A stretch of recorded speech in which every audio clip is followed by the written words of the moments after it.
Okay, so the next thing we need to deal with is the character is not flipping the orientation. For example, moving left to right, no problem.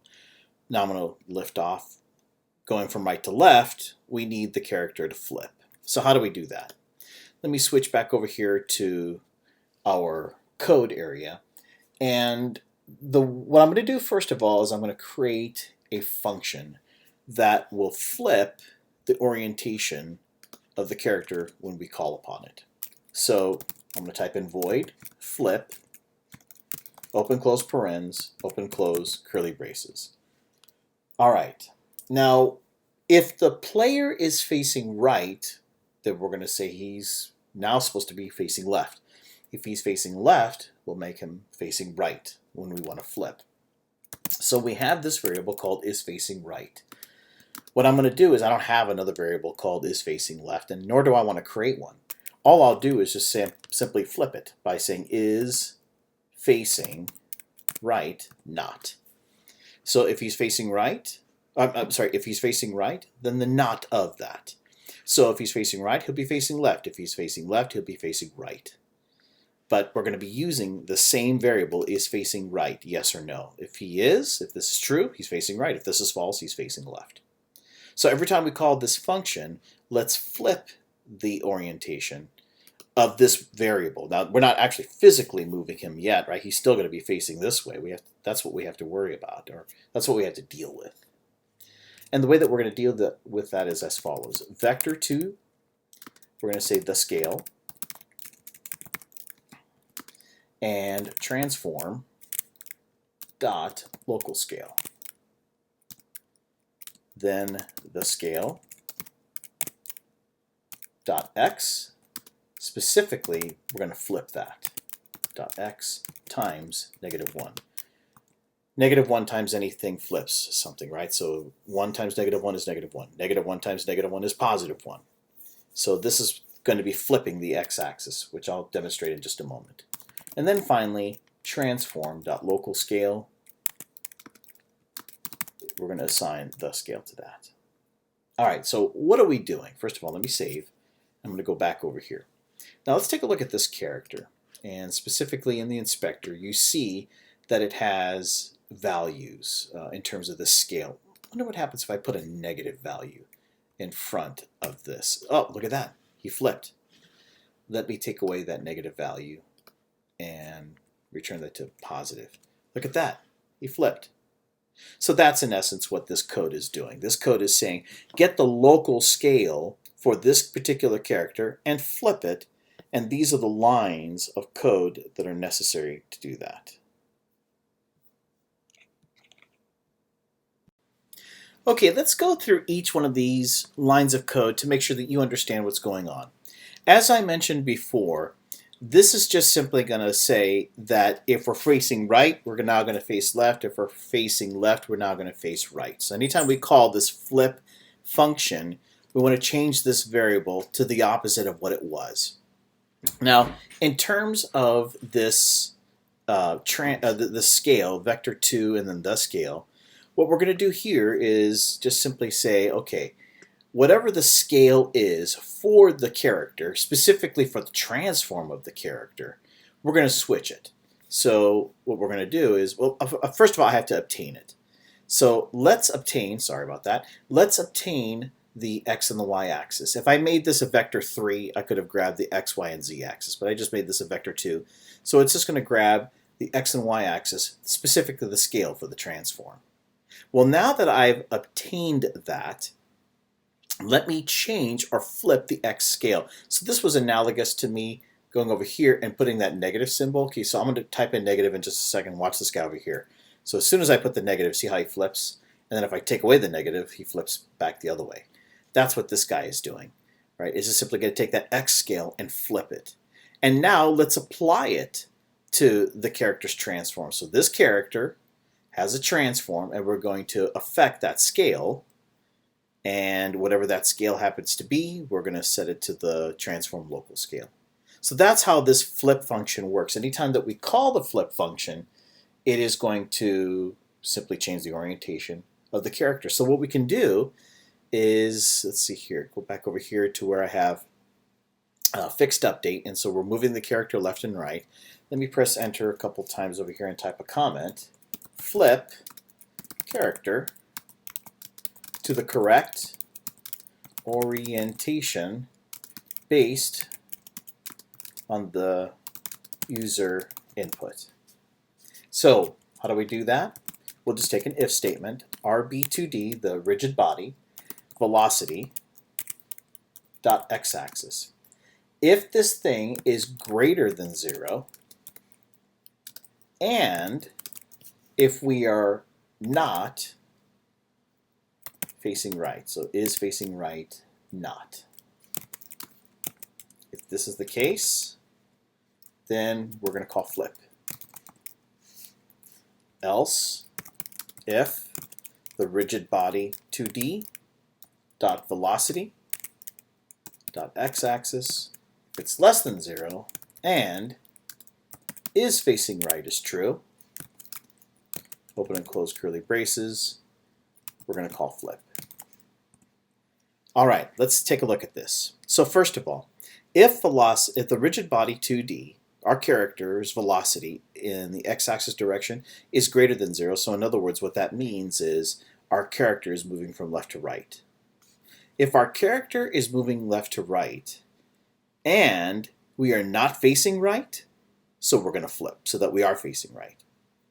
If our character is moving in the x-axis from right to left, so less than 0 means we're moving in this direction from right to left, but we are facing right when we're supposed to be facing left, then flip because we're supposed to be facing left. Okay, save the code. Let's go back over here, run, and see what happens. Okay, so I'm moving from left to right. I'm going to let go, and now I'm going to press the left arrow. Wonderful, look at that. And let go. Let's do it quickly. Boom, boom, boom, boom, boom, boom, boom. I love it. Wow, this is looking pretty cool. Nice. Okay, stop the program. Okay, so we've got the orientation changing. We've got the idle going to run, going back to idle. This is looking pretty good. So I think now we're ready for the idea of jumping. Let's get this guy to jump and what that's going to entail.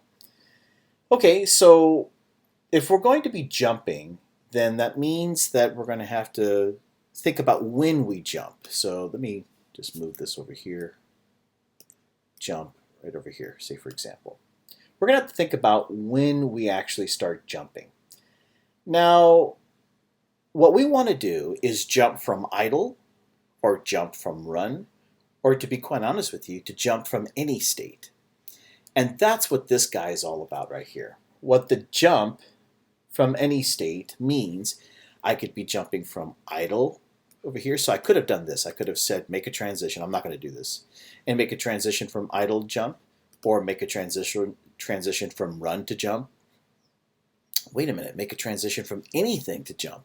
Well, if that's the case, then I could just use this guy over here, any state. And I could right click, make a transition, and go to jump. So what this means is from any state, from idle to run to whatever state that we're in, you're going to go to jump based on these conditions. So we're going to make a transition based on what condition. Okay, so let's see here. Let's go over here and we're going to say if we have init jump. If we initialize the jump transition, which remember we did this, we created a transition and we called it init jump. So if we initialize, if the jump is initialized, then I want you to make this transition from here to here. Now I want you to click on this arrow so that we can take a look specifically at the inspector and all these properties, all these settings that we have. Okay, so in terms of jumping, what do I want? Okay, well, let's see. First of all, I am going to click on this guy so I can change this to 0.001, and then I'll take this off. I don't want a fixed duration. I don't want this at any value. We're going to leave that at 0. And can transition to, what is that all about? And why did I do this? Okay, so now it's time to show you some spreadsheet or some web pages that I had to do some research to figure out what was going on. Well, first of all, like, what is this guy? Can transition to, and it looks like it's cut off. Now, for you PC users, maybe you do see it, but I don't see it here. Well, actually, maybe is it because I had to move this over here? Oh, finally. Okay. I had to move this all the way over. Can transition to self. Okay, so I did all this research for nothing. Well, I'm going to show it to you anyway. It's important. Okay, so first of all, let's talk about that get access raw. So you'll see that get access raw is basically going to show you a -1, a 0, or a 1. What it does is it doesn't smooth, with the get access, what that does is it smoothly goes from 0, 0.1, 0.2, 0.3, 0.4, all the way up to 1, or 0, point -1, point -2, point -3, so forth and so on, all the way to -1. That's like a smoothing, but you'll notice over here there is no smoothing. It's either bam, bam, bam, one of these three. And that's what basically what get access raw refers to. It's going to be one of those values, no smoothing. All right. Let's take a look at this. Okay, so here's a guy from Unity Technologies, and he is demonstrating a known bug, and specifically a bug dealing with this guy right here. Can set transition, and also has exit time, and then reference to this exit time. So let's see what he says. Okay, the bug is indeed an issue with transitions on exit time 0 and has nothing to do with the length of the animation, despite the error message. So you'll notice back over here I'm getting an error message. Difference in effective length between states is too long. Transition preview will be disabled. Well, what he's saying is, yeah, this is a known bug. You're going to get that error, and this happens with this exit time to 0. In fact, it happens, this error message still comes up. So this is a problem that Unity is working on. Okay, this won't be fixed in the release for 5.6.0. In fact, I don't think it was fixed for, I'm using 2017. While a release, blah, blah, blah. Okay, only major regressions blah, blah, blah, to avoid. Okay, since this bug has been there since 5.5, it doesn't warrant the risk for 5.6.0. I've opened a request for the fix to be included in the 5.6 patch. Okay, so first of all, there is a known error for having an exit time of 0. So what Unity programmers have suggested is don't make it 0. Make it close to 0, which is 0.0001. So if you're going to take this thing off, because you don't want this thing to have an exit time, because that's going to slow down your transition. Well, then if you're going to take that off, just make sure that this is 0.001. Otherwise, you might get this error that they're referring to.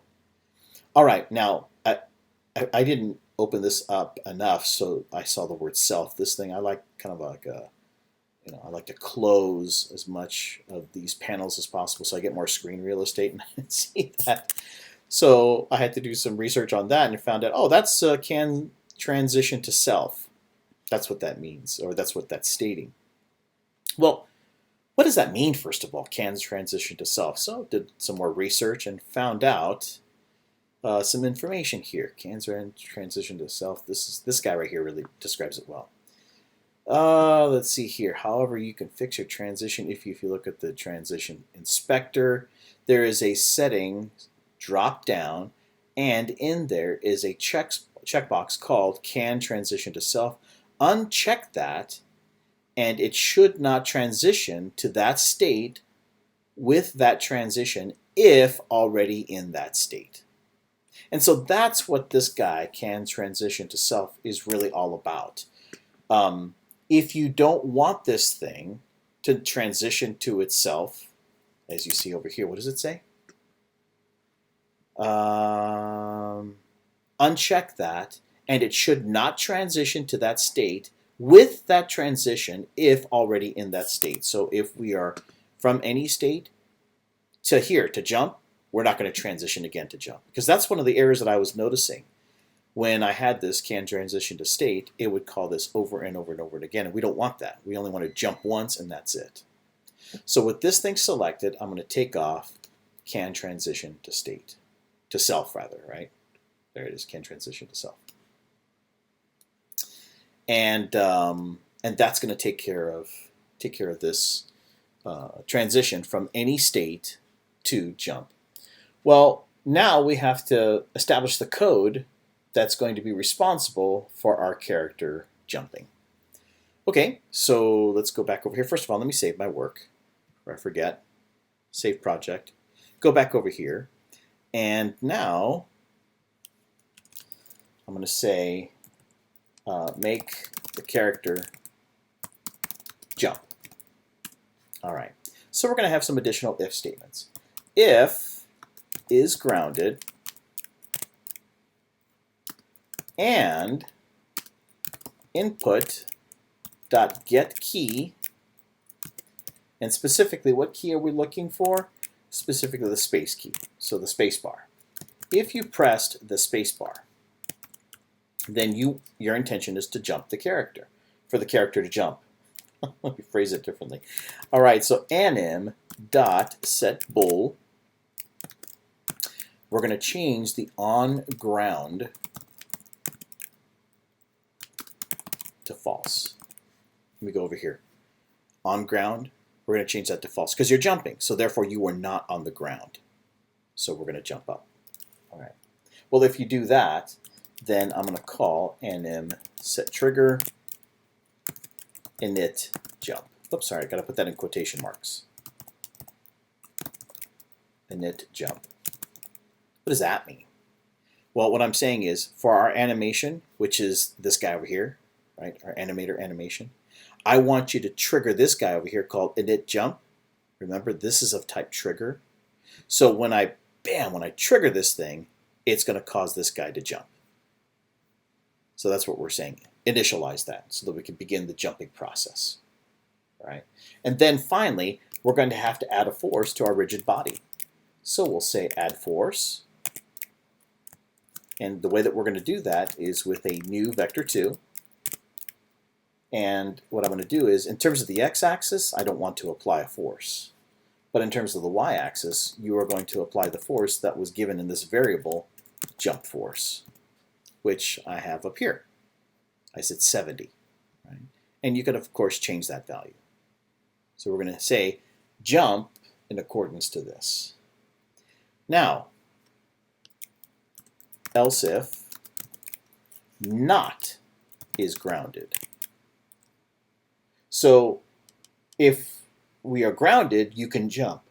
If you are not grounded, then we don't. If your else if is grounded is false. So what do we want to do here? Open and close curly braces. We'll say anim dot set trigger. Oops, sorry. Dot set trigger. And then we'll say init jump. And I'll show you what that means in just a second.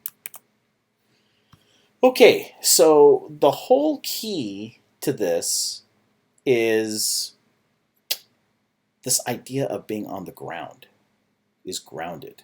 What does it mean to be is grounded? Well, you're going to be on the ground if, and we're going to place a little tiny circle next to the character's feet. So let me go back over here, select the character.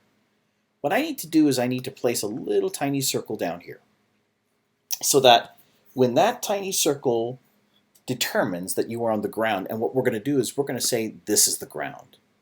Or if I take one of these and put it over here up in the sky and I jump up from one platform to another platform, we're going to say that is the ground, so forth and so on.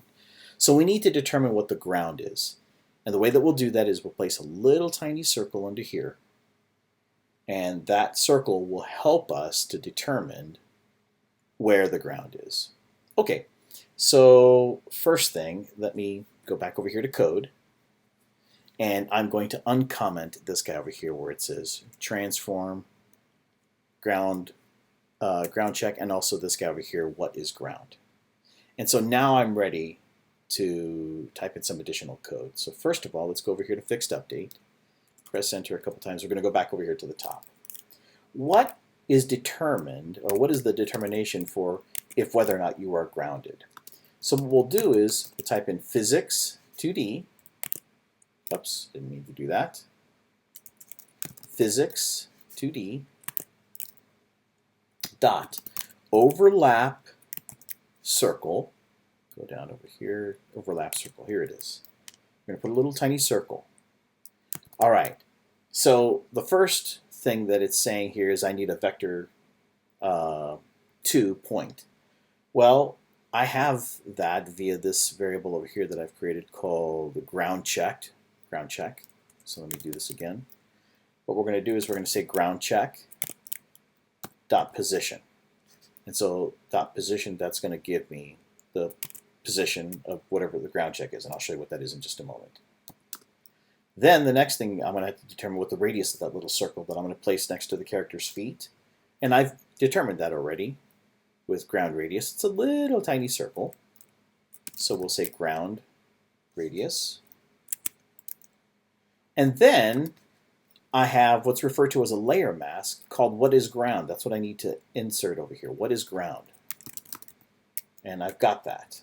I've created that variable, which is of type layer mask. So what this means is I have to, let me save my work and go back over here. And for the character, if I go down all the way down to the bottom here, let's go all the way down to the bottom. So first of all, I have to indicate what is ground, and this little thing here that I'm going to call ground check, this little circle that I'm going to place underneath the feet in just a second.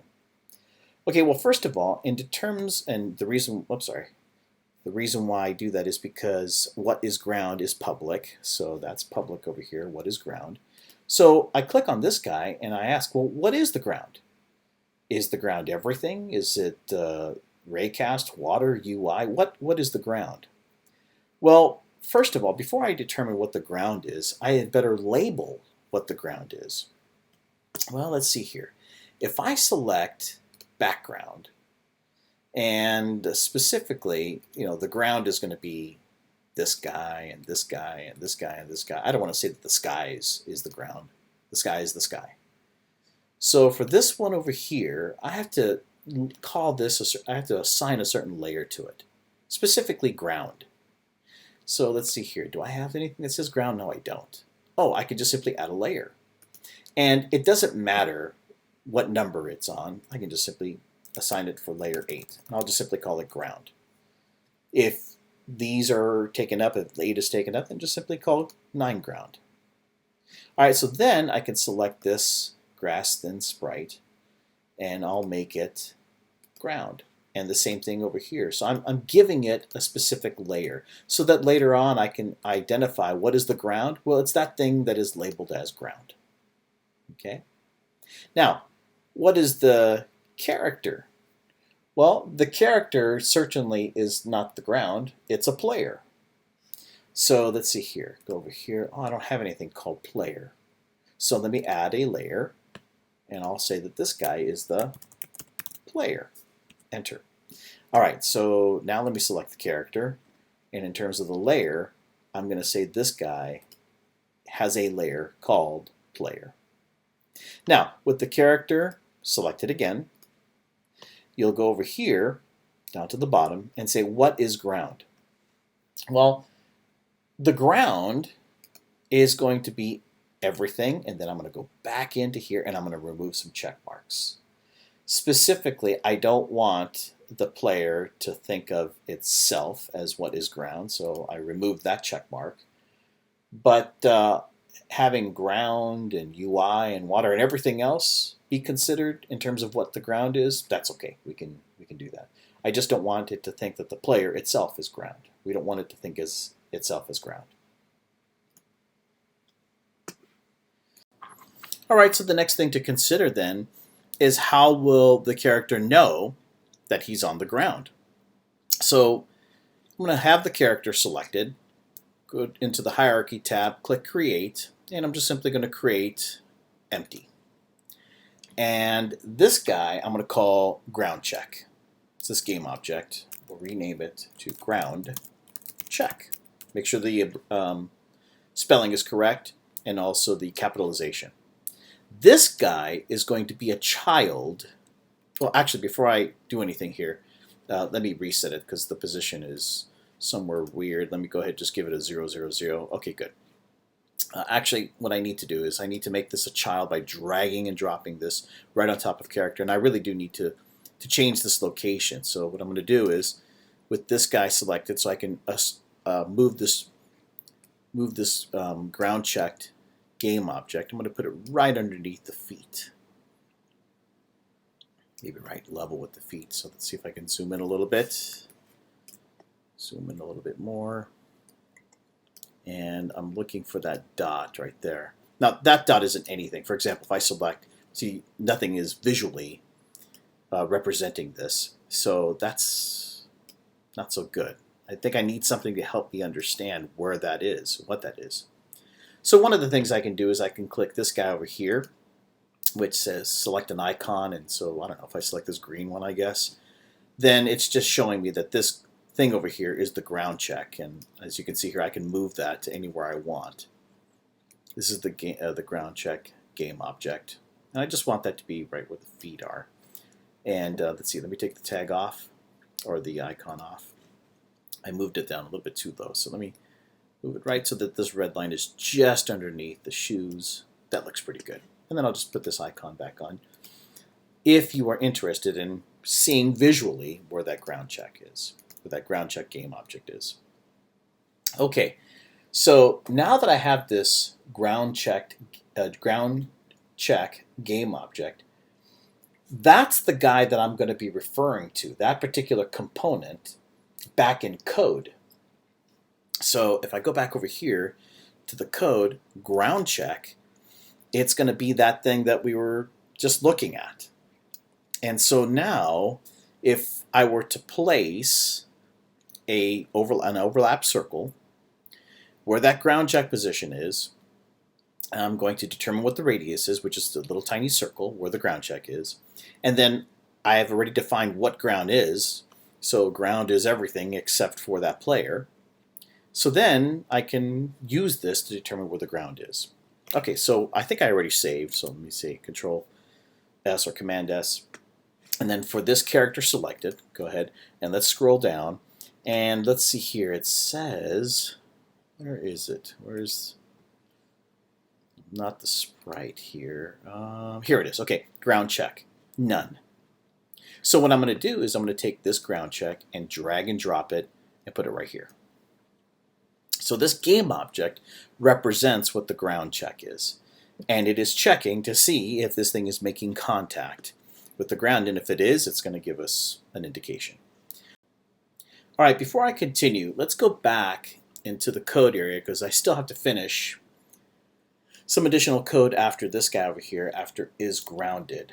So what I'm also going to do is I'm going to check the vertical speed or get the vertical speed. And the way that I'll do that is I'll just simply get the rigid body 2D, RB 2D, and then dot velocity dot y, the y-axis. Now, when I first get this, I need to set the animation on ground. So this guy over here, if it's on the ground, that's going to be dependent on is grounded, which is checking every, whatever, every time that this thing is updated, every frame. I need to determine if whether or not we are on the ground or not. And if we are, set the animation appropriately. So we'll say anim dot set bool, and then parens. We're going to change that on ground parameter. This guy over here, on ground. We're going to change that based on what the state is for is grounded. Is grounded is going to be returning a true or false value. So it will say if it's not on the ground, it's going to tell on ground. If it is on the ground, it's going to tell on ground. So that way, every time we start our we go into fixed update. Are you on the ground? Yes or no? What is the vertical velocity? And then based on what that parameter is, you are either going to set this to true or to false. Okay, so I think that is it for the jumping. Let me just go ahead and save and go back over here and let's run and see what happens. Okay, so it falls down, that's good. And it looks like it just keeps on jumping or going through this jump situation over and over again. Yep, we're on the ground. We're calling init jump. All right, let me stop this. Well, first of all, I want to make sure that this thing isn't looping over and over and over again. So what we're going to do is we're going to select the animations folder and then select the jump animation, and you'll see that it says loop time, and we're just going to keep on looping and looping and looping. Let's take this off. Save our program, save our project, and let's run again and see what happens. So, okay, so it's falling down, and we are at that last frame of the jumping, and you see that it keeps on calling it over and over and over again. So we have to figure out what's going on.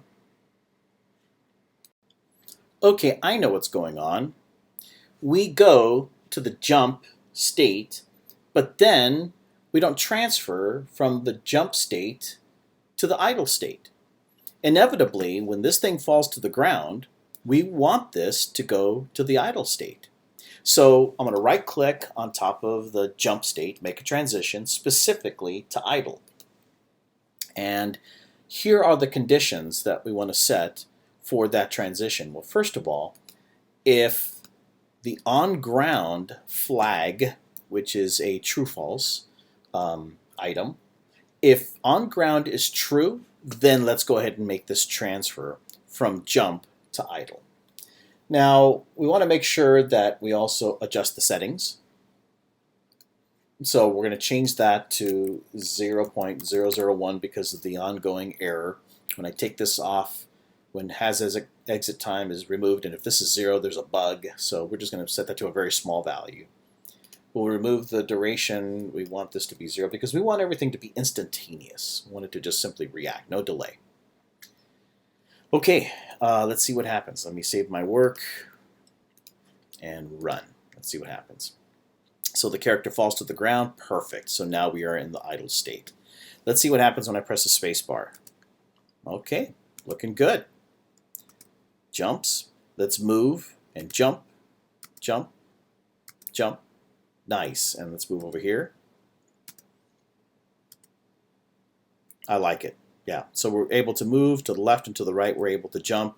Now, if I hit jump, jump, jump, jump, jump, nope. If I hit spacebar several times, it's not going to jump, and I don't want that. You are only allowed to jump while you're on the ground. So if I just simply jump and jump, fine. But if I jump, jump, nope, not going to be able to do that. And then you'll also notice that when you look over here, when I jump, you'll see that there is a call from any state to the jump, and then once it finishes, then we shoot over here to the idle state. All right, so we're looking good. Okay, well, the next thing I want to do then is to have our player jump up onto a platform. So let me zoom out here. I think I'll just take one of these guys and copy and paste it. Let's see here. Let me take this over here and I'll duplicate it, but I don't want it to be part of the background. So let me just see if I could just drag it out like this. And I don't know, I guess I'll just call it platform. Platform. And then move the platform into place. And let's say, something like this. Say, for example, right where the clouds are. Because I want him to be able to walk underneath it. All right, so let's see what happens. Let me go into game mode here, and looks like he's able to get underneath it. Perfect. And is he able to jump onto the platform? No, he's not able to jump high enough. So it looks like for the character, our jump force is not enough. Let me see, so where is that? Here it is, jump force. Let me try 100. Enter. And so this will be the trial and error part where you're just trying to see how much force needs to be applied. Let's try 150.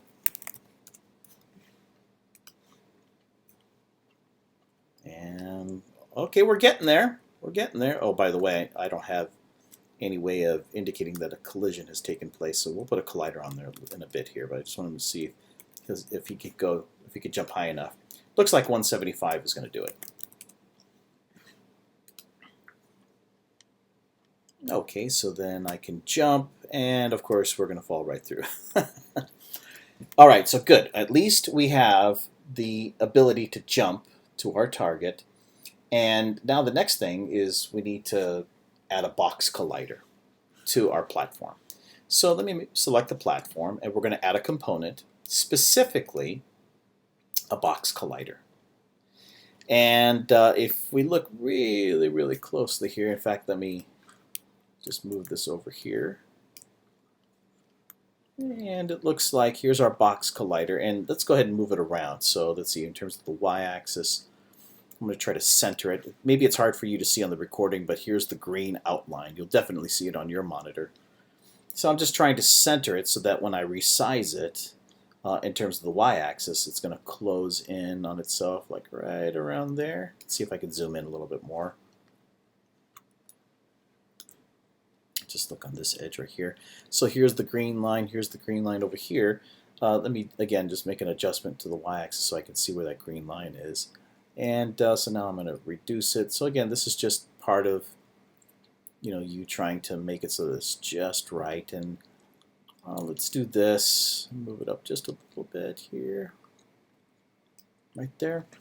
I don't like that because the green line's on here. If he's standing here, there's a patch of grass. I want him actually standing on the grass, especially since this object is in front of this layer of where the platform is. So, looks like I'm going to have to reduce the Y size just a little bit more. Let's try that.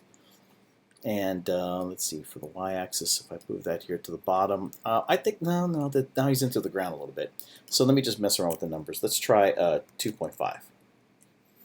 See what that looks like. And then for the y-axis offset, I'm just going to move that up a little bit. I think that's okay, because if he lands here or at the bottom part right here where the grass kind of dips down, I think that's going to look all right. Looks like it's the same thing for everything. And then in terms of the size of this platform, looks like the box collider was able to completely encapsulate it. Let's see what happens now. Okay, so I'm going to jump, and it should land right there. Perfect. Okay, now watch this.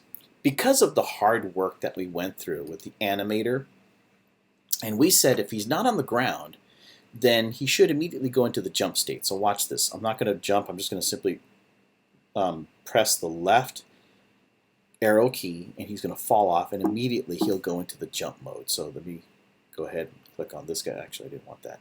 Click over here, and bam, he goes into the fall mode. Isn't that nice? I don't know. I think that's nice. And lands, and then when he falls off, bam. I think that's really cool. And lands. Nice. Okay. So we are looking good. We have now a collision. By the way, let's make sure that he looks good while standing on the grass here. So let me zoom in. Okay, I think he may be behind the grass. I don't like that. So let's stop this here. Let's see what's going on here. So in terms of the character's at level 2. The platform is at level 1. No, the characters in front of him must have just looked that way, I guess, according to the pixelation of the green in the background. So he's okay. All right. So now we've got it where he's landing on a platform. In fact, let's just make sure that everything works out. So he can run underneath. If he jumps, he hits that bottom part. That's why I made sure that the box collider went all the way to the bottom, because otherwise he would kind of jump into the log here. He's not able to do that. And then he can jump and go like this. Perfect. And then if he wanted to, he can jump. That's going to be a problem. Maybe we'll have like a camera follow algorithm or code later on so that we can follow the player when he does happen to jump off screen. We'll take care of that. By the way, let's see, can we jump in place? Yep. Bam. Turn around. Can you jump in place? Yes. He can move and jump in this direction. Good. I can go back and forth. Nice. Watch this. So he jumps, and I want to get it right there. All right, he's stuck. Well, why is this the case? Why is that happening? And he's slowly falling off there. We're stuck in the jump mode because he's sticking to the wall. Why is that? Let me go over here to the scene view, and let me zoom in a little bit. And so what's happening is that one of the reasons why the collider that we have wrapped around this player, I don't know if you recall here, So let's go back over here. We have a polygon collider, which means that it's going to tightly fit around this character. Now, I don't know if you can see that it's got the polygon collider of him in the idle state, and that's what's actually sticking onto here. So one of the things that we can do is we can change the material of the player, and we can make it so that the player has like a non-friction or maybe like a frictionless type of material. Another thing we could do is we could apply the material to each of the different ground pieces and make sure that it has no friction. So let's do that. Let's select this guy. And we're going to make it so that there's no friction. But first, I have to create a new material. So before I do that, let me select the Assets folder, and I'll click Create, Folder, and we'll just say Material. Okay. So then, I should say Materials, plural. I'm picky here, Materials. Okay, that's fine. And then, in the Materials folder, so I have this clicked, good. Oops, sorry, just selected. And then I'm going to create, let's see here, not a material, a physics material 2D. Yeah, that's what I want. Because basically we're dealing with no friction. So what I'll do is I'll call this material no friction. Well, currently the friction is set to 0.4. Well, I'm going to change that to 0. No friction whatsoever. Okay, well now that I have this, let me apply it to the platform. So I'll simply take this guy, drag it and drop it right onto the platform. And in fact, when I select the platform, you'll notice that it's got a box collider 2D, and what is the material made out of? No friction. The no friction material. All right, let's see what happens. So let's go into game mode, run, and let me try to stick onto here. So stick. All right, so why is it still doing that? Well, the reason why is because of this guy right here, polygon collider. It's getting stuck right into that corner.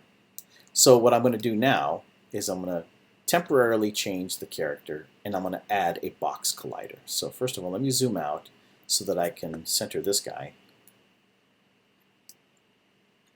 Zoom in. I want to really zoom in here. Okay. And then I want to apply a box collider. So this is good, but there could be a problem in terms of what we just saw, where that tip of the hat just gets stuck right there, or maybe the foot, what have you. Now, what I'm about to do is good in terms of preventing sticking to the surface, but it doesn't look good in terms of when it's jumping and hanging over here, which I'll show you in just a second. So we're going to have to do like a compromise. So Physics 2D box collider. So you'll notice that the box collider that we've just added goes completely around everything, maybe just a little bit over the hat, and probably just a little bit below the shoes here based on this line right here. Well, let's see what happens now. So let me run the program, and I'm going to jump, and let's see what happens when I stick. Okay, it just slides right off. And here, it slides right off. There is no sticking. So that's good, but that's not good. And the reason why he's doing that is because, remember, there is a box around this guy. Right? All right, so if you did not want this box collider, so let me go ahead and take this box collider, and let's remove the component. In fact, I'm going to do something radical. I'm going to remove the polygon collider for the character as well. So let's go ahead and remove the component. And then for the character, I'm going to try a different type of collider, the capsule 2D. So with the capsule 2D, it looks like a capsule, right? Like a pill. And let's go ahead and modify this. So over here we have the capsule. And in terms of the size, let's see what happens if I reduce the size to something like this. So, I mean, we definitely have the body. And the shoes, though, may be a problem because we're missing this part and this part. But let's just experiment. Let's just see what happens. So I'm going to go ahead into game mode. And let me just get close over here and move over a little bit. Okay, so you can see what happens um, right there. So that may not be a bad thing because it's just the tip of the shoe that's missing. But let me go all the way. Let me make sure I can land on that surface. Okay, so that's good. And let me go off a little bit. Let me go off a little bit. Bam. Okay, so right there. That's okay. I think that's acceptable because 1 foot could be said to have landed on that platform. I'm trying to get it right at the. So I want to see some sliding off. I guess. Let me see here, just a little bit. Yep. Okay, I see some sliding off. I like that. So that's good. So that's one alternative that you have here is to get just a little bit here. Is to create a capsule collider, and then it just simply pops right off, and then we can be on the surface and jump. Let's see what happens in terms of jumping off. That looks good. That doesn't look too bad. I guess it would look bad if you're doing this, if you're getting closer and closer. The 1 foot on, 1 foot off, it's up to you, if you think that that looks bad. I think that's okay for a 2D game, and then just a little bit. So we can just stick with that. What I've seen other Unity programmers do is they'll take a capsule to encapsulate most of the body, and then they'll just do like maybe a circle or some sort of a little platform for each of the different shoes, say for example. I mean, it's up to you how you want to create your colliders. I think I'm just going to leave it at the capsule. That's good enough for me. Okay, so let's go ahead and run this. Make sure everything's working. So jump. Looks good. And by the way, we should not be sticking. So let me jump and stick onto the... Uh-oh. Yeah, good, good, good, good. I was like, oh, no, that's not good. Okay, so we're just simply rolling off. That's good. Now, if I hold down the button and then let it go, okay, no problem. And the reason why is because, of course, we're applying force to this. So it's going to stick right off. You know what I could do? I think I could apply this non-friction to the actual character. The non-friction material. So let me try that. Let me take this non-friction and apply it to the character. Okay, so in terms of the capsule collider, it says non-friction. Let's see what happens now. So let me run and see if I can stick onto here. Oh, that wasn't a good stick. Right there.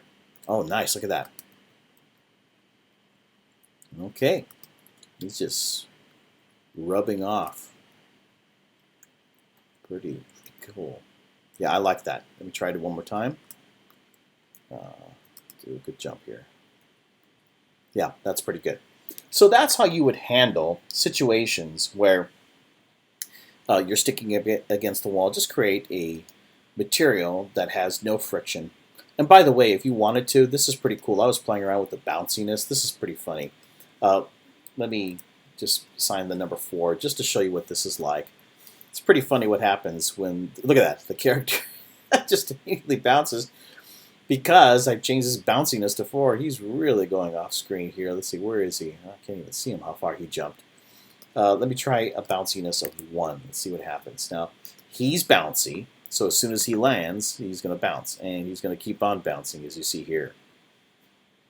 The good thing is that the animation is working, and so if I wanted to bounce, let's see if I can get up on here. Perfect. Well, he's just going to keep on bouncing.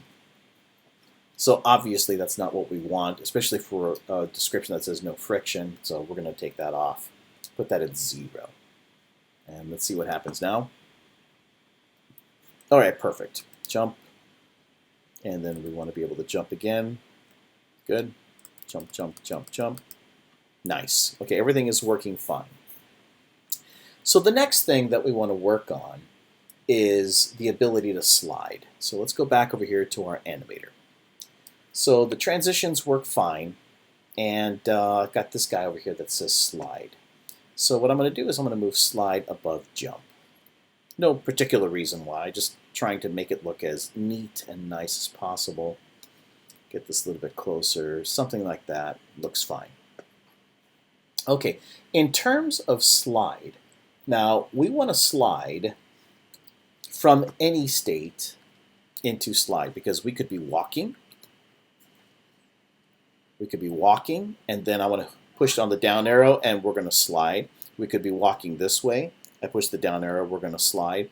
And we only want to slide while we're on the ground we don't want to slide while we're in the air. So if I'm in the air, no sliding is allowed. Only when I touch the ground, then we can slide. Okay, so what we'll do is we'll establish a trigger, or a transition rather, from any state to slide. And then I want you to select that transition arrow. Now, what we want to do is go over here to settings. Now, exit time has been unselected, but I want to reselect it just so I can change this to that 0.001. Then I'll go ahead and change has exit time to unchecked. I'll remove this, make that 0. Okay, everything looks fine. So what we want to do is we want to go from any state to slide, and then we want to go from slide to idle. So I think what I'll do is move this guy over here. Let's see, would that be better? I want to be able to see as much as possible. Okay, so maybe if I put this in the middle here, we're going to go from jump to idle. We are also going to go from slide to idle. So right-click, make a transition, specifically go to idle. Now, the only time that we're going to go to idle, and so we're going to have to set up a condition, is if the is sliding Boolean flag is false. If we are no longer sliding, then let's go into the idle mode immediately.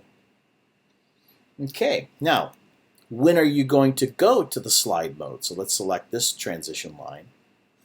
I forgot to add the component here, or the condition here. Well, only when init slide programmatically has been activated, which, in other words, we're reading the key, the down arrow key. If the down arrow key is placed or pressed down, then I'm going to activate this init slide, and it'll go from any state that we are currently in to the slide, and as soon as I lift up off that key, and we're not moving, then it's going to go to idle. Okay? All right, so we're looking good. Let's save this work, and let's go over to the code area so we can start to work on sliding code. So let me go over here. Sliding code. All right, we really have to think about this one because there's several different conditions we have to consider. First of all, if the down arrow key is pressed, so input dot get key, specifically the key code for down arrow. Okay, so if that's true, I don't have to do this. I don't have to say if this is equal to true. I could, that's fine, but this is going to yield a true or false return. And so if your down arrow is pressed down, then if that's true, and here's another thing that we have to consider. Okay, so I'm going to use the absolute value, and specifically, I want this thing to be moving. If our rigid body is moving, so we'll say rigid body 2D, if you are moving specifically along the x-axis, right? So if you are greater than 0, in other words, you're moving, okay, then you can slide. And then finally, you can only slide if you're on the ground. So if is grounded, which as you can see is a Boolean, it returns a true or false, then you're allowed to slide. So let's think about this. First of all, the down arrow has to be pressed, and you have to be moving, and you have to be on the ground. So if you're up in the air, you're not allowed to slide. You can only slide while you're on the ground. Okay, well, if that's true, well then I want to set this trigger right here in init slide. So initialize the slide, go from any state to slide, because all of these conditions have been met. All right, well, what do I have to do? So first of all, we'll say anim set trigger, and specifically it's this trigger over here, init slide. Okay, so quote, and then we're going to say init slide. Oops, sorry. Yeah, that's it. We're just going to call that particular item. Now, if that's the case, then I'm going to set this flag over here called is sliding, because I need to know, am I in the sliding mode? And I have a flag that's going to keep track of that. So anim set bool. And what is this guy called? It's called is sliding. You can see the checkbox, which means basically on or off. Okay? So is, in quotes, is sliding. And we'll set that to true. Yep, we are sliding because all of the above has been met, all those conditions. And then locally here in my code, I created a variable called is sliding. There it is. And I set it to false. So within my code, I want to know, am I sliding? So we'll say is sliding. We'll set that to true. Okay, so now we are sliding.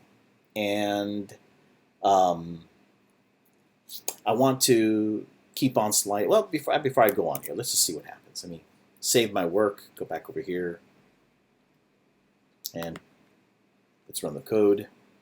Okay, so I'm going to run and hold down the arrow key. Nice, we're sliding. Let go.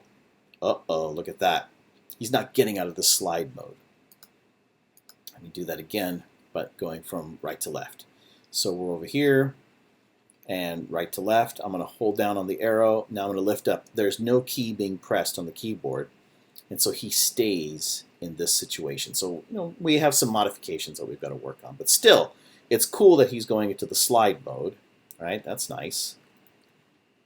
Let's see what happens when I go into jump mode and come right back down. That works. So the problem is the slide mode. By the way, you'll notice that he's sliding on a hover of air.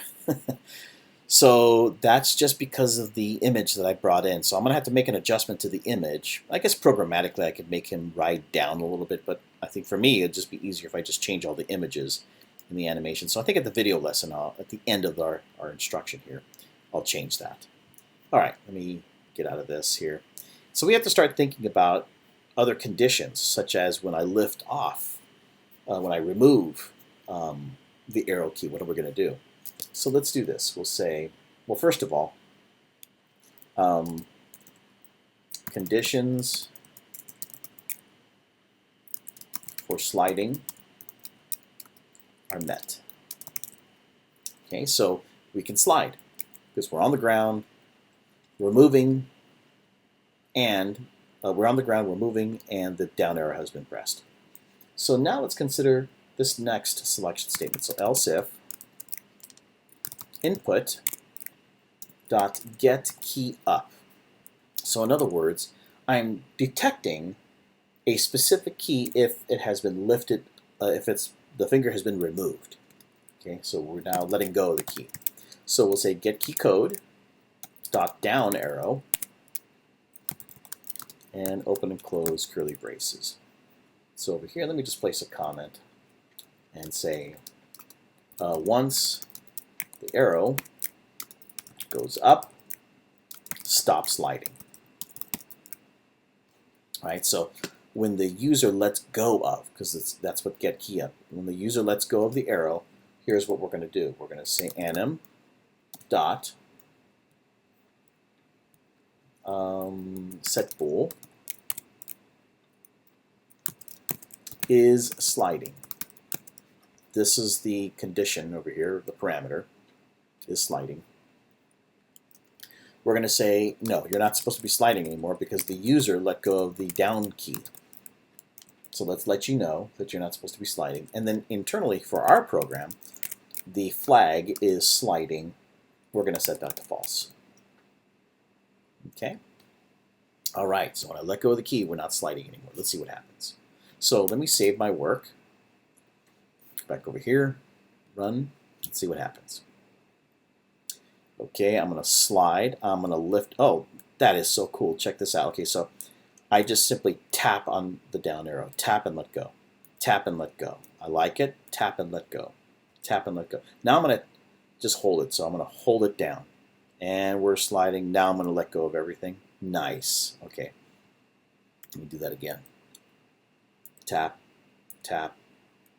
Hold, hold, hold, hold, hold, hold, hold. I'm going to let go of the left arrow. Okay, so I let go of the left arrow, and my down key is still being pressed down. I'm going to let go of the down arrow now, and it stands up. Okay, very nice. Looking good. Now, there is one thing that you may not like, and that is that it takes a little bit of time when I lift off the keyboard for the sliding to stop. So let me just verbally demonstrate what's going on. I'm going to be holding, I'm moving, I'm sliding, okay, I'm just going to tap and let go and see how the slide persists. So tap and the slide persists. Now, if you don't want that, then let's go ahead and select the transition from slide to idle. And then we're going to have to make some adjustments over here where it says has exit time. So first I'm going to change this to 0.001. I'm going to take off the exit time, take off the duration, change that to 0. And now that all of this has been selected, let's go back into the game mode. And now let me tap, tap, tap, and you'll see that it's much more responsive. Every time I'm tapping, it's just a little bit. Now if I hold down the down arrow, then we're going to keep on sliding. But as soon as I lift up, then we're not sliding anymore. So let me go into this platform. We're going to slide right off the platform, continue sliding. And let me jump up. And we're going to slide. Well, I jumped accidentally, sorry. We're going to slide. And now I'm going to go back over here to the top platform, jump, slide, jump off. Well, by the way, that looked pretty cool. Hey, check this out. So do you see how he's bumping up and down? The reason why he's doing that is because I added the polygon collider. So let's see here. If I zoom in, whoops, not that zoom, this zoom. So there's a polygon collider on the ground. I didn't mean to do that. Let's go over here, and then I want to select this guy. Okay, so now if I'm moving and sliding, see how he's moving up and down a little bit? Because there's that little polygon collider associated with the ground. I don't know.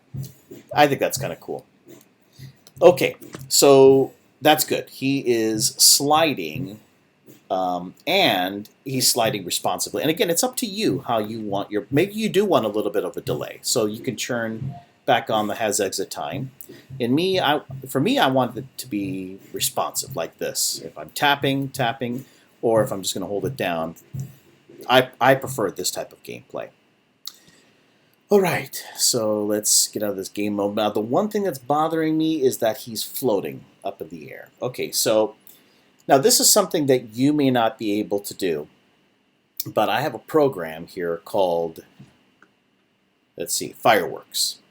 And what I'm going to do is I'm going to bring each one of these different frames in and make an adjustment so that it's lower in the frame, so it's not riding on a cushion of air.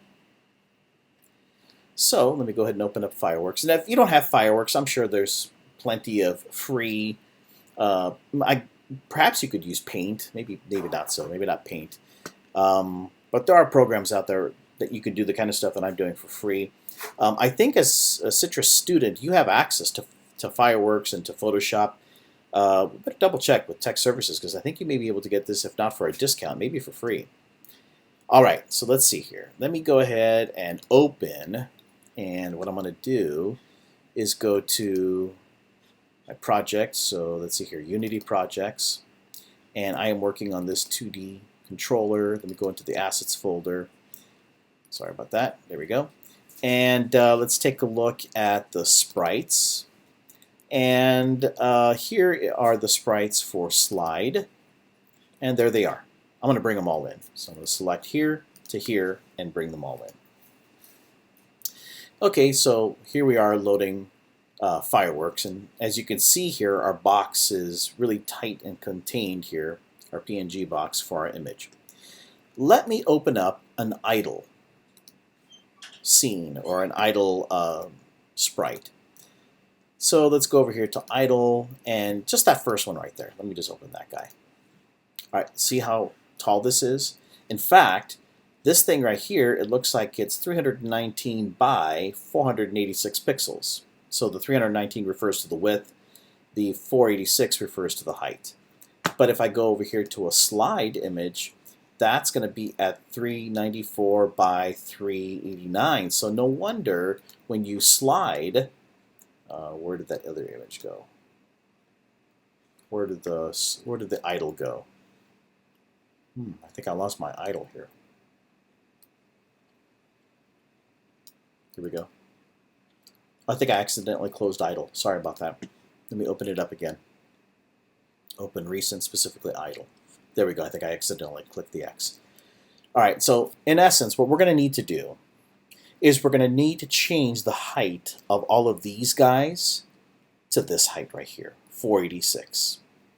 Now the width I'm not so much concerned about, but the height I am. That way we can make this guy ride low on this particular height, which is 486. Okay, so let me make a change here. Let me go to canvas size, and I'm going to change this to 486. Well, he's riding too high, so I got to bring him down. So I'm going to select him. I'm going to hold Shift down arrow 1, 2, 3, 4, 5. Not bad. Is 6 too much? Yeah, 6 is too much. So it looks like 5. I'll do that. 5 and 1, 2, 3, 4, 5. Okay, how about 5 with the shift, 5 without the shift? And then I'm going to save him. So let me save as, but let me just save into a different location so I'm not messing with my program. Let me just say pictures, and let me create a new folder called Erase Me. And we'll say that that's slide mod. Slide 9 mod. Okay, so that takes care of this guy. And remember, we want 486. So I got to do the same thing to this guy. We're going to change the canvas size to 486. And I'm going to hold him down with Shift, down, down, down, down, and then 1, 2, 3, 4, 5. I think I forgot one more 5 and one more 5. There we go. So once again, I'm going to save as. And I think I said, I forgot already. Was it the desktop? I forgot where I put this. Was it in Documents? No, it was in Pictures. And there it is, Erase Me. And I'll just select this guy, but it's not 9, it's 8. Okay, get rid of this guy. And I'm going to select this guy and change that to 486. So canvas size, the height is 486. Okay, and then 1, 2, 3, 4, 5. 1, 2, 3, 4, 5. Okay. Save as. And let's go to Pictures, Erase Me, and we'll just simply add the word mod. So if you want to fast forward through this, I totally understand. This part is kind of monotonous, but you'll see in the end it's going to make this really easy to make sure that he's sliding low. 486. Oops, I'm sorry. It's not 486 in terms of the width, it's 486 in terms of the height. There we go. Select him and Shift 1, 2, 3, 4, 5, and then let go of Shift 1, 2, 3, 4, 5. And let's go ahead and save as. And we're going to go to Pictures, Erase Me, and I'm adding the word mod. Okay. 1, 2, 3, 4, 5, 6 more to go.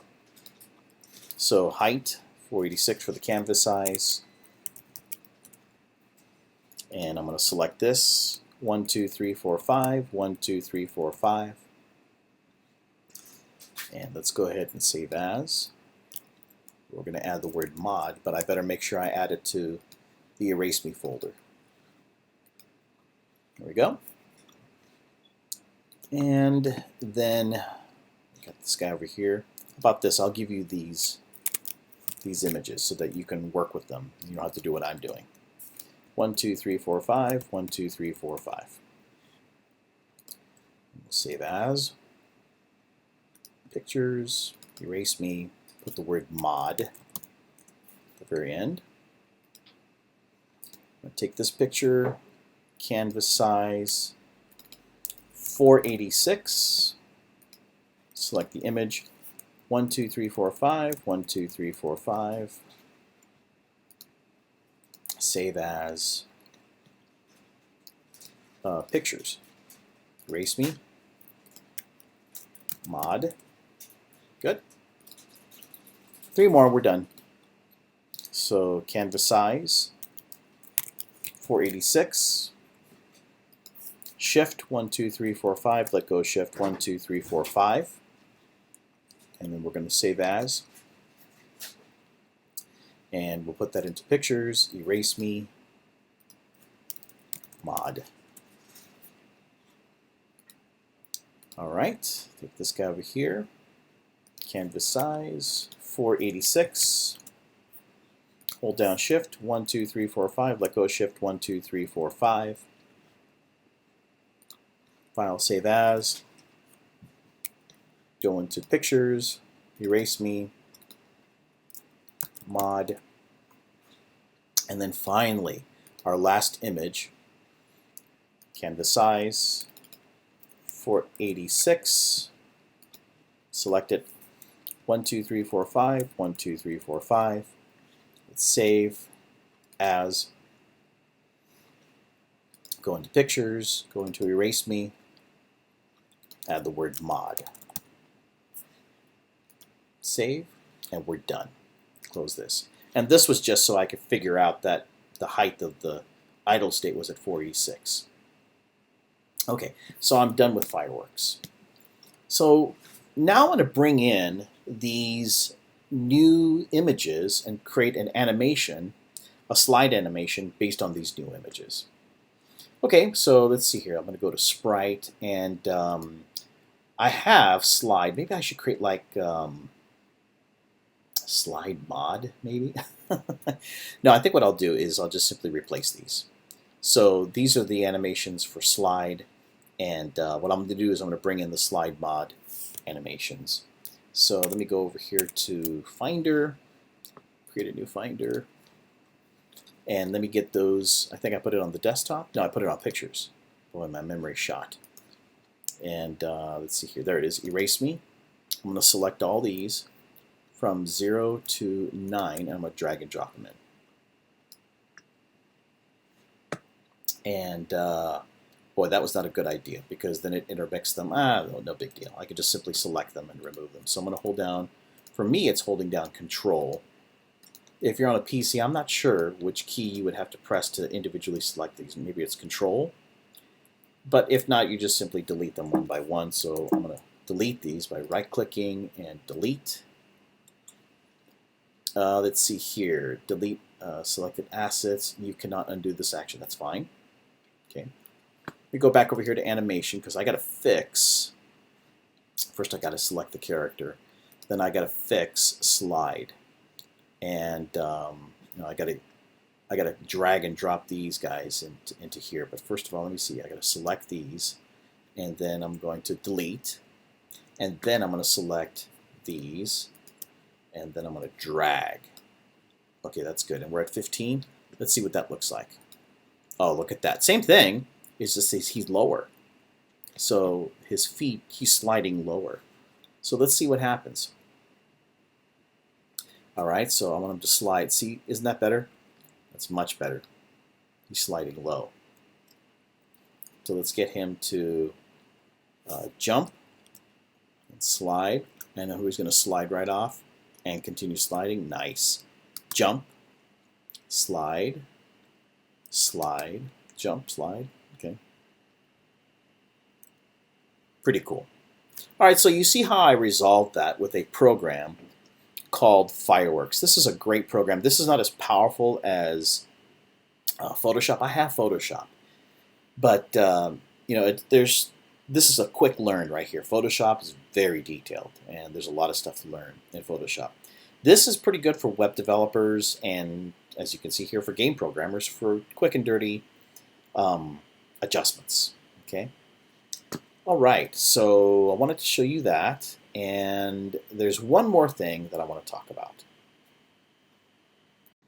Now, at the beginning of this lecture, I had you go to the web and download the various images for a sprite sheet, and then you could bring them in frame by frame in our particular case, or image by image, and then create an animation. In fact, you have several animations that you've created. One of the things you can do in terms of obtaining sprites is to go to the asset store, and there are many free sprites, and there are also many that are paid, right? So let's say, for example, if I type in sprite sheet, do I want free only? Do I want paid only? There's just all kinds of different images that are available. In fact, I took a look at this one over here. We were going to use this one, but I just like this character a little bit better. Some of the free ones aren't so good, maybe. Some of them are better. And the paid ones, they're pretty good, and the price is reasonable. Not too bad. Some of them, $10, $15. And you can use these in your games, and you don't have any type of restriction in terms of creating a game and then being able to use them over and over and over again for however many game sales that you have here. Okay, so that's one option, is to purchase someone else's work, and this is just one store that's available for you to purchase sprite sheets for characters, for whatever that you're flying objects, cars, tanks, missiles, so forth and so on. Okay, what about creating your own stuff? Now, I've been using this program over here called Poser for quite a number of years. And this program is fantastic if you want to create positions and animations for really anything, but mostly I've been dealing with people. Now, there's a baseball game that I've been working on for quite some time, and so these are the different images that I've used, where I have a player and I created that bat and I created that hat and I made that position or that particular pose for that particular player. And so you can see here some of the past work that I've worked on here. Now this program is pretty cool. Let's see what this guy looks like. Yeah, that's pretty cool. And I put a glove on him eventually because he's in the pitching position. Here he is in the batting position, so forth and so on. Well, if you wanted to take, say for example, a child image and have him run, have him jump, have him slide, do all kinds of stuff like that, see? Okay, well that's exactly what I did over here. So one of the things that you can do is you can choose a particular character. Okay, so let's say for example that I go into this pose character, and so I have a library, let's see here, of various poses, and let's see, what poses do I have that involve people, and I want to pick a child, and let's take a look at standing, say for example. And for a standing pose, looks like I've got 15 of them. So let me go ahead and implement this guy right here. So I'll double click, and I'm looking at my render. Sorry, I want to look at my preview. And what does this stand look like? How about this one? Double click, double click. So these poses look pretty cool, right? All right, so that's standing. What about jumping or running? Okay, so let's see if there are some action. Oh, sure enough, there's some action stances. And let's see here. This one says playing. This one says other. Let's see what the other says. Ooh, jumping. Look at this. So this is a particular jump stance. Here's another one. Here's another one. Wow, some of these are pretty cool. Oh, here's some landings. And that looks pretty cool. All right, so what I'm thinking is, why don't I try to make my own animation? So I've deliberately rotated the camera so that we have a side view, and I'm going to try to create some of these different animations. So let's see here. I have 30 frames, and I could reduce that to whatever I want. And so what I did was I simply took from a standing position and I incorporated these different, at different frames, these different stances. So if I go, let me see, I think this one over here is stepping forward, but I want to go to the next frame. Let's see, yeah, next frame. So I went from here to here, and that's at frame 7.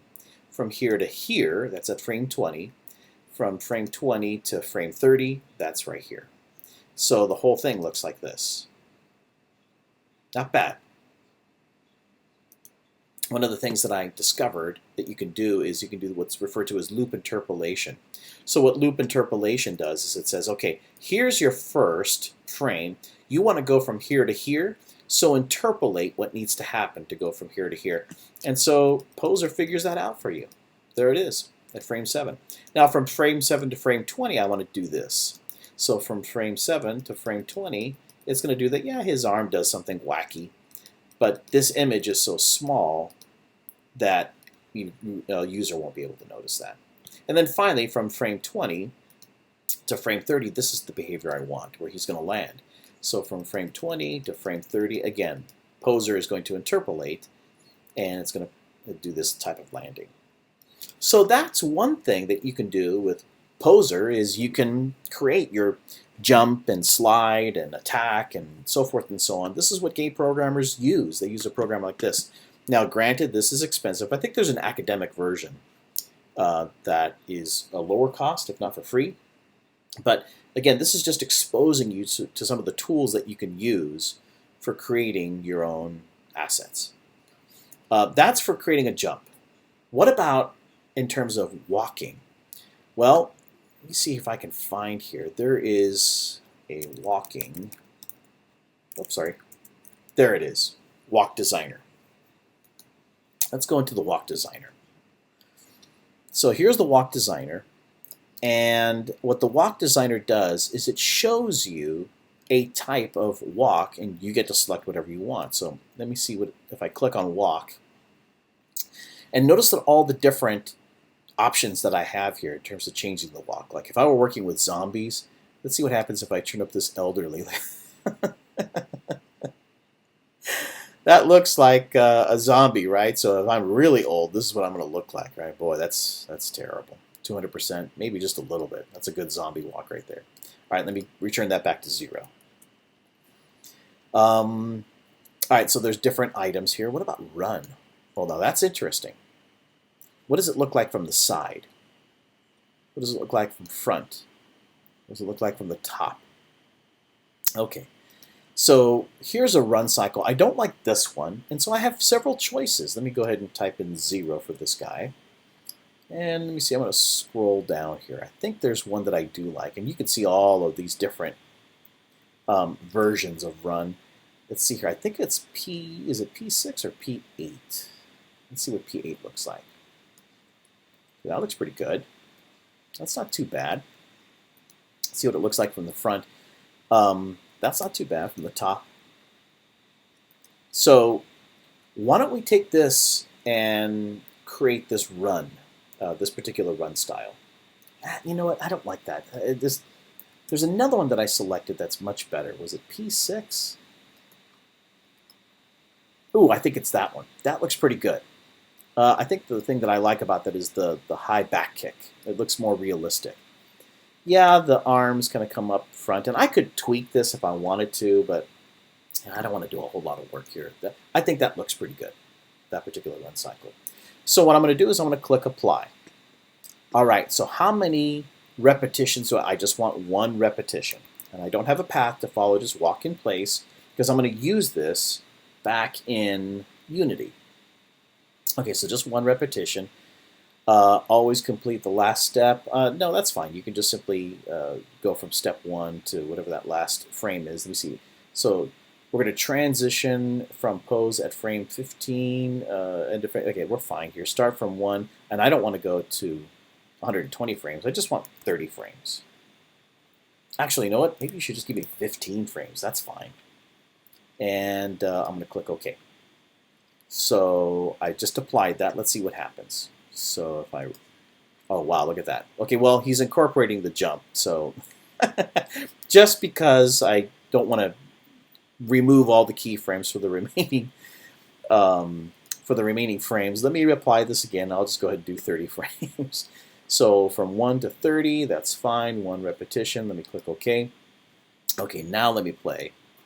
And look at that run cycle. Isn't that beautiful? Probably too much detail for my Unity game, but still, I mean, that looks impressive. Okay, let me close this. So now what I'm going to do is I got to take this guy and I've got to export him. So let's see here. If I go to Export and Image, and you can see some of the work that I've been doing over here before. So let's just go ahead and I'm going to create another folder called Erase Me 2. And Ben running. PNG is fine. Click Save. All right, let me go back over here to my Finder, and let's see if we can find that guy. So I think I put him over here. Erase me 2. All right, so it's just one image, but I want more than just that one image. I'm going to need, the entire run cycle. So let's see here, animation, make movie. Okay, so I'm going to click make movie. And for the movie settings, I want image files. And look at that, 2D blur, anti-alias. I mean, this is pretty cool stuff from frame 1 to frame 30, all frames. I mean, there's just all kinds of different options that you have. I mean, do you want to really render the heck out of this guy, or do you just want a symbol rendering? I mean, there's all kinds of different features that you have here. Okay, I'm going to go ahead and say make movie, and bend poser. Okay, that's fine. Click save. And so now it's generating all 30 frames. And then what I'm going to do is I'm going to take these 30 frames and I'm going to import them into Unity. Okay, almost done.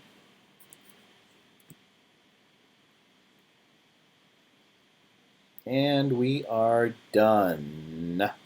Go back over here to Finder. Here are my images. Let's see what they look like. By the way, I got to get rid of that first one. That was just an experiment. This guy, Ben running. Throw that in the trash. And start off with image 1.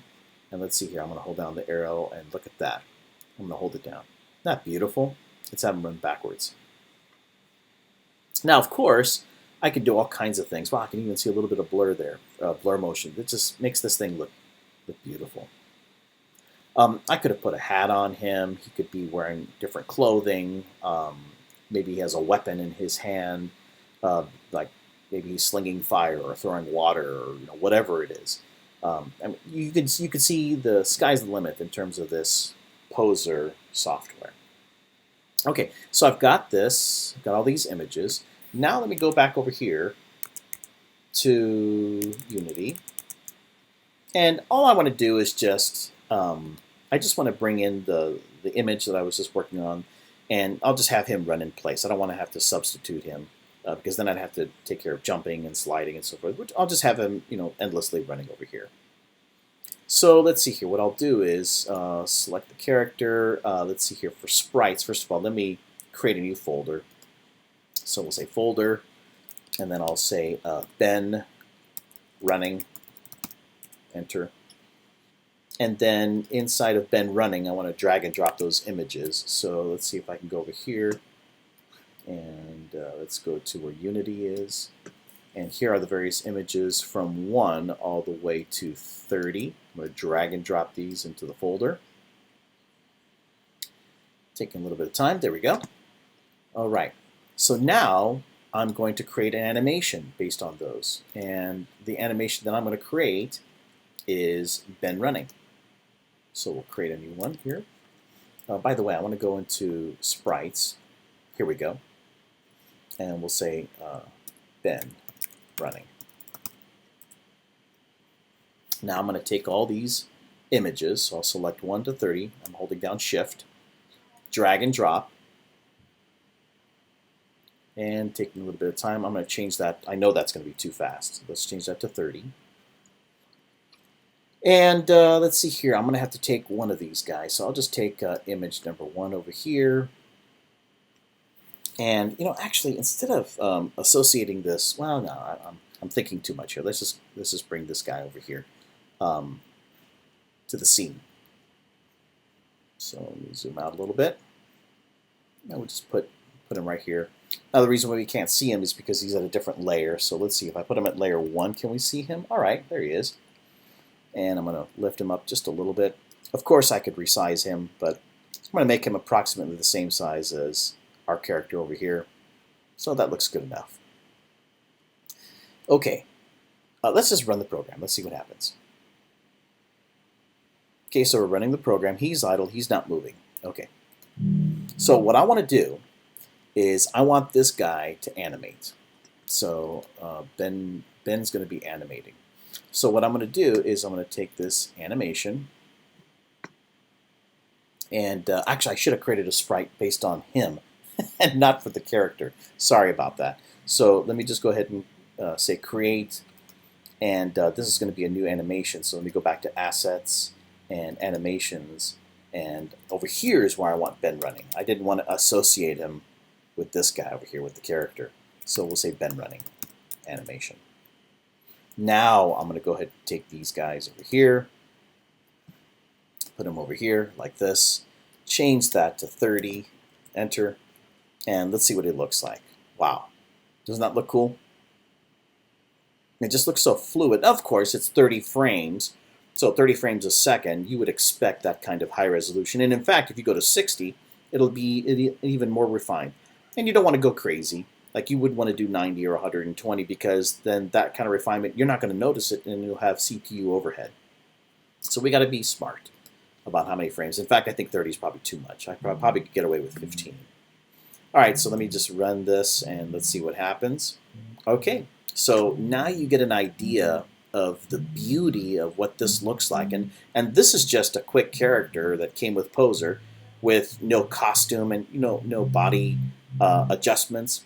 If I wanted to, I could make him look more like this guy, right, with an oversized head and a wide body. And so you can see the difference between what looks like reality and kind of like a cartoony look. I mean, your game may need this or your game may need this. I mean, you have to make that decision. And of course, back over here in Poser, there's all kinds of different. There's a store here where you can buy all kinds of content, such as, well, now that it's almost close to Halloween, skeletons, pumpkins. I mean, there's just all kinds of different costumes that you can buy, different kinds of people. I mean, just a lot of different things. Alien creatures and, I don't know, sky's the limit, right? You get the idea. So there are other tools out there that are going to help you because to create these type of characters takes a long time, but Poser makes it a lot easier to be able to create your own assets if that's what you're into. And that's basically all I wanted to show you. All right, so this is Professor Robert Solis. I hope this video lesson was helpful. Have a good day. See you next time.